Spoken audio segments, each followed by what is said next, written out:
parents disowned and abandoned me many years ago for loving an older man. Now they offer me a chance to redeem myself by paying their piles of debt. I met my husband when I had just turned 21. It was at my friend's sister's wedding. My friend invited me because her sister was getting married, and that's where I met him. He was super handsome, and we were seated at the same table, not knowing many people. My friend was a bridesmaid, so I was kind of bored. He started talking to me and joked that we were at the loser table since it was full of random people. He wasn't wrong. We ended up having a great time, laughing, drinking, and dancing. I really liked him. When I told him I was in university, he asked how old I was. I told him I just turned 21, and he instantly got turned off. He thought I was older and closer to his age. He was 37. I asked him to come back to my place, but he was super honest and told me I was way too young for him. He said he'd had fun hanging out with me but wished me the best. I spent 30 minutes trying to convince him to give me a chance. I was drunk. Lol. He said he'd consider it if I was over 30, but also mentioned I'd had way too much to drink. So it just didn't feel right to him. Fast forward a year, I joined online dating and came across his profile. I messaged him, and this time, I managed to convince him to go on a date. A year later, I introduced him to my parents, and my dad absolutely lost it. He kicked us both out and said I wasn't welcome home unless I broke up with him. Every time I tried reaching out to my parents, the first thing they'd ask was, "Are you still with him?" If I said yes, they'd hang up. Eventually, we eloped. My husband has been amazing. He supported me while I got my master's and landed a great job. That said, his job required a lot of traveling to remote areas. When I got pregnant and was really sick and alone, it was rough. I called my mom, left her a voicemail begging for help, and even offered to pay her, but she never responded. After I gave birth, it got worse. Colicky baby, no sleep, and I was an emotional wreck. I emailed both of my parents begging for help again. No response. Thankfully, my husband got leave approved and hired help so I could recover. That's when I made peace with the fact that I no longer had a family. Now my daughter is 7, and out of nowhere, my mom reached out about 5 months ago saying she wanted to see her granddaughter. My husband was hesitant, but I thought it was a step forward. My mom started meeting my daughter at the playground, but she barely spoke to me or answered my questions. My daughter got really attached to her though, and it seemed like my mom genuinely cared about her. Then last week, my mom dropped a bomb. My dad is in big financial trouble, and the bills are piling up. She asked me to help them. I told her that my dad still doesn't acknowledge me, and she barely does either, so I wasn't sure. She said, "Think of it as a loan to me. He won't know it's from you. It's just a small favor to your family after all the embarrassment you've caused us." She kept going on about how what I did was wrong, how they were just trying to protect me from a creep, and how I basically walked right into his arms. I told her my husband is not a creep and that it was my choice. She brushed it off, saying the past can't be changed. Now I'm stuck. If I don't loan her the money, I'm afraid she'll cut contact with my daughter, and that would hurt her. But at the same time, they completely abandoned me when I was at my lowest. My husband thinks she's only using our daughter to manipulate us for money. And honestly, I'm starting to wonder if he's right. Am I the a-hole for refusing to help my parents? Added, since people ask why my dad hates my husband, my dad is a retired cop and thinks he is always right and refuses to admit he was wrong about my husband. My dad doesn't even really know him. I invited him over for dinner with my parents. My dad saw he was older and immediately asked about his age. He told him to get the heck out of his house within a few minutes and called him a pedo for going out with a child. When I told my dad I loved him, he told me to GTFO and not come back unless I left this old creep. Now for the top comments before reading the update. Wow. Your parents really took tough love to a whole new level. It's like they thought being emotionally bankrupt was better than being financially stable. My mom claims she never got any of my voicemails and can't remember my email. Do not accept that. Why did she never reach out? Your sperm and egg donor don't care about you and will never do so unless you adhere to their rules. Live your life the way you want to. If you continue to bring your child around them, you would be the a-hole and will most likely be back making another post about how messed up your family is. Maybe they will manipulate your child. I guarantee they will destroy your relationship with your husband if you give them the chance. She never ever reached out to me nor acknowledged any of the texts, voicemails, or emails I sent. I even sent my parents a handwritten letter before giving birth and told them I missed them. My mom didn't remember that either. Don't give them the money. She can't even ask you kindly without insulting you and your husband? She was frankly a total witch while asking for your help. Don't do it. Go one step further and tell your dad that your mom came begging to you. I guarantee you won't hear from her ever again. My husband suspects it's all my dad's plan. He needs money, but his ego can't take it, so he sent my mom to mooch off. Either way, it's dishonest and you're being asked to participate in the deception. Some secrets shouldn't be kept. It's setting you up to be the problem when it goes wrong. Now for the update. So I texted my mom, and this was her exchange. Me, Mom, have thought about your request to borrow money, and I don't think it's a good idea. Money always complicates things, and we've just started talking again.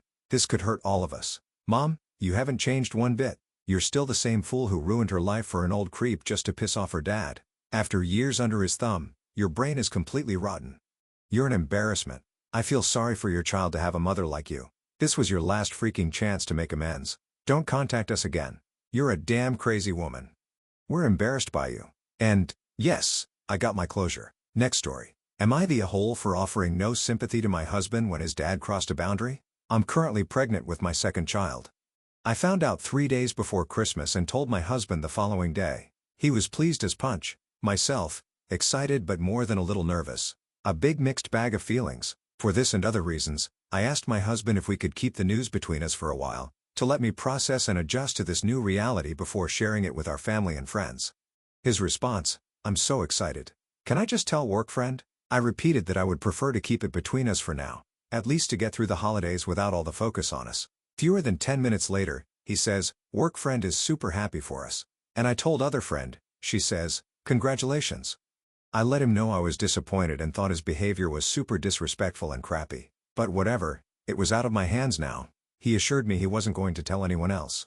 Fast forward to the weeks following Christmas, during which he pestered and pressured me to tell his family members before I was ready. Again, we had his parents casually over for coffee one night, and he let it slip without my consent because he was just so excited. Repeat this process with a few other friends and family members. For whatever reason, he hasn't yet let it slip to his paternal grandparents. Because of this, his dad has been pressuring him to call them. Today, his dad gave him an ultimatum. He would say something before the end of the day if my husband didn't. Husband comes home in a super disagreeable mood and proceeds to vent to me about his dad's total lack of consideration and how angry he is over this ultimatum. I calmly listened to him, agreed it wasn't a nice thing to do, and noted it wasn't his dad's news to share. It was inconsiderate, but this is where I may be the a-hole. I love you. But does this maybe give you some context for how it felt when you did the same thing to me? He then gets even angrier and tells me that it's not the same situation at all, criticizes me for making it about myself, says I have a victim mindset, and insists he just needs support from me and not whatever this is. I then also blew up at him, defending myself, and we've hardly spoken for the rest of the night. I can't wrap my head around him wanting sympathy for me after repeatedly hurting me with almost the same behavior. But is it not the same situation? Is he right? Should I have put my own resentment aside to help him feel better? Did I selfishly make it about me? Maybe he would have made a connection without me pointing it out, or perhaps he would have been more receptive if I had just given him a hug and let him calm down for a while. I don't think so. I'm still livid, but please tell me what you think outside observer, not the a-hole. Your husband is a hypocrite. He did the exact same thing to you, and now he's shocked when his dad does it to him. He needs to learn to respect your boundaries, just like you had to learn to respect his. You're not being selfish. You're allowed to be upset. Interesting that his dad is treating him the same way he is treating her, not the a-hole. He learned it from somewhere, not the a-hole. You are correct. He is a man baby. You should be even more angry than the initial betrayal because he clearly hates it being done to him but is fine with doing the same thing to you. Reconsider marriage and pregnancy. This is the part that has my head spinning the most. He clearly feels it's inappropriate behavior, but not when he does it to me and then thinks I will feel sorry for him. It's actually insane. It makes me worry about his mental health that he doesn't see how crazy his logic is and mine. If I were my friend seeking advice, I would be having some words with me. Next story. Am I the a-hole for not paying for my parents' mortgage after my sister moved in? For the past 8 years, I, 32 male, have been paying my parents' property taxes and mortgage. They're retired and have very little retirement savings because they put all their money into my sister's 29 female and my education. We both attended top universities and found successful jobs afterward. I felt like I owed my parents for all they sacrificed for me, so it was a no-brainer to help them retire without financial stress. My parents did not consult my sister about splitting these costs with me. Instead, the agreement was that I would get a larger share of the house. Fast forward to now, my sister unfortunately lost her job last year and, as a result, doesn't have much savings. She moved in with my parents to save money while she looks for a job. I recently found out that my sister pitched the idea of staying permanently in my parents' house, and my parents agreed. I was furious about this because I had been paying for the house with the understanding that it would eventually be sold, and I would receive a larger share. It is very likely my sister will never sell the house and instead raise her eventual family there. Because the original agreement with my parents changed, I stopped paying the mortgage, leaving it up to my sister to take care of it if she is taking over the house. My parents were furious with me, saying I'm too money obsessed and should continue helping the family while my sister is in a tough spot and still looking for a job. Instead, they're promising that my sister will eventually pay me out for my share of the house, plus whatever else I contributed over the past 8 years. I turned down that offer because there is no real guarantee this will happen, and I don't trust my sister to follow through financially. I may be the a-hole for taking such a cynical stance and leaving my family in financial stress, but I feel like I was already burned once through verbal agreements, and I don't want to get burned again. Edit. My sister is fully opposed to selling the house because of its sentimental value. I'm not on a deed because when you put someone else on a deed in California, the house is reassessed, and it will double our current property tax. There are also some implications for my parents' Social Security payments if I do so. I wish I had gotten something in writing, but I felt like an asshole asking for something like that from my family. It was naive of me to think that way. Now for the top comments. 8 years is a long time to be paying a mortgage with only a verbal agreement. Even if you are/were on great terms, always get things in writing. You could cut your losses here. It is unlikely you'll see your money back. If the house is big enough for your sister and her potential future family to live in, why didn't your parents sell and downsize if it was just the two of them? They may need to anyway if you cut them off. Not the whole. This is all around poor financial planning. Your parents should put the house into a trust. Even if you are morally right, if their house gets foreclosed on and you lose your investment while your parents are thrown onto the street, who exactly does that help? The only a-holes I see are your parents for being furious with you instead of grateful for all the time you've helped. I agree with this. Family does help family, and family should be thankful to one another. Last story. Am I the a-hole for accidentally catching my brother's girlfriend in a lie? I 19 female have a brother, 24 male that I'll call Liam. Earlier this year, he started dating a girl he met at his climbing class that I'll call Emma, 26 female. They've been together for 4 months, and this weekend, he decided to introduce her to us.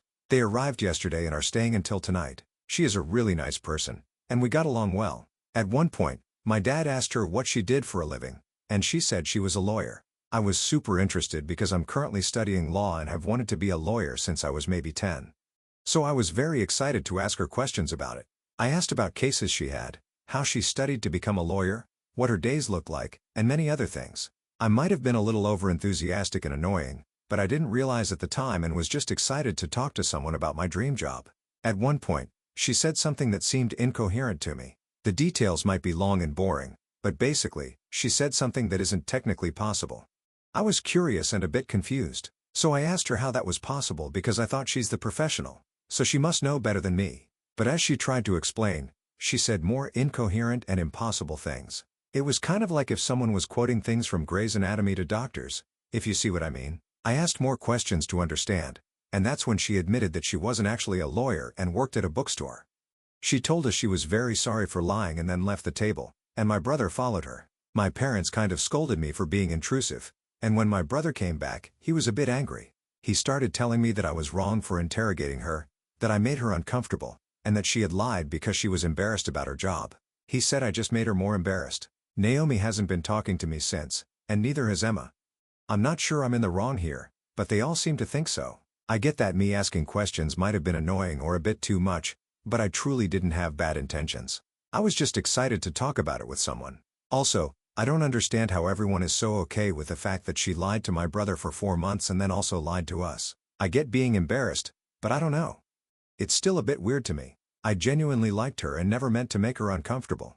I don't see how I'm in the wrong, but maybe I just can't see it. So please tell me so I can have another perspective. Edit. For everyone wondering if I'm on the spectrum or neurodivergent in any way, I haven't been diagnosed with anything, but many doctors and teachers of mine have mentioned it to me. I can understand why, but I don't want to self-diagnose, obviously. I haven't been able to get tested because my parents don't believe in that stuff. But as soon as I'm fully independent, financially, and living on my own, I will get tested. Not the a-hole. She's a weirdo for lying about being a lawyer, and your family is being weird for acting like you did anything wrong when you assumed she was the knowledgeable one and were just trying to grasp what she was saying. It's not like you were trying to catch her in a lie. She couldn't keep up with it and had to out herself to end the conversation. Info: did your brother know she would be lying about her job and saying she's a lawyer? If he did, that's really weird, considering I'd assume he knows you're studying in that field, so you'd be curious. Plus, if she knew you were studying law, pretending to be a lawyer to seem cool to you is weird as well. No.